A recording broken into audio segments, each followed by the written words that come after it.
రాహుల్ గాంధీ గారు ఒక విజన్ ఉన్న నాయకుడు, ఒక త్యాగాల కుటుంబం నుంచి వచ్చి 35 సంవత్సరాలైనా కూడా ఇప్పటి వరకు ఎలాంటి పదవులు లేకుండా దేశం కోసం, అట్టడుగు వర్గాల కోసం పనిచేస్తున్నటువంటి రాహుల్ గాంధీ గారిని పదే పదే బీజేపీ గ్రామ నాయకత్వం నుంచి మోడీ వరకు టార్గెట్ చేసి కించపరిచేటువంటి మాటలు మాట్లాడుతున్నారు.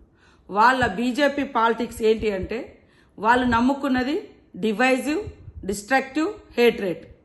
మరి మా రాహుల్ గాంధీ గారు ఒక విజన్ ఉన్నటువంటి నాయకుడుగా ఆయన ఫాలో అవుతున్నటువంటి సూత్రం, ఆయన ఫాలో అవుతున్నటువంటి ప్రిన్సిపల్స్ మరి లవ్, పీస్, అదేవిధంగా ఒక ఎయిమ్ తోటి, ఒక లక్ష్యంతో మరి పనిచేస్తున్నారు. కాబట్టి ప్రజలు కూడా వీరి యొక్క బీజేపీ యొక్క హేట్రేట్ పాలిటిక్స్, అదేవిధంగా రాహుల్ గాంధీ యొక్క peace and love and equality, అదేవిధంగా ప్రోగ్రెస్, ఈ యొక్క సిద్ధాంతాలను కంపేర్ చేసుకొని చూస్తే ఈ సమాజానికి మరి హేట్రేట్ పనికొస్తుందా, విద్వేషం పనికొస్తుందా, మరి శాంతి, ప్రేమ అనేది పనికొస్తుందా?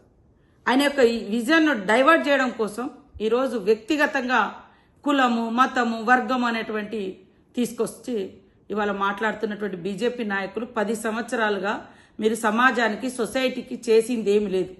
మీరు ఏదైనా చేసిందని ఏదైనా ఉందంటే విద్వేషాలు సృష్టించడం, విభజనలు సృష్టించడం, రాజకీయాలను, పదవులను పొందడం.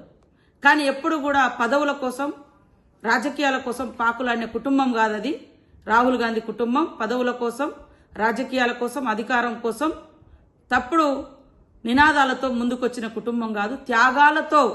త్యాగాల వారసత్వంతో ఇవాళ రాహుల్ గాంధీ గారు, ప్రియాంక గాంధీ గారు సమాజం ముందుకొచ్చారు. అంతే తప్ప ఆస్తుల కోసం, అంతస్తుల కోసం, ఆదాని, అంబానీ లాంటి వాళ్ళ ఆస్తుల పెంపుదల కోసం కాదు. సమాజంలో ఉన్నటువంటి అంతరాలను, కుల, మత, వర్గ రహిత సమాజం రావాలి అంటే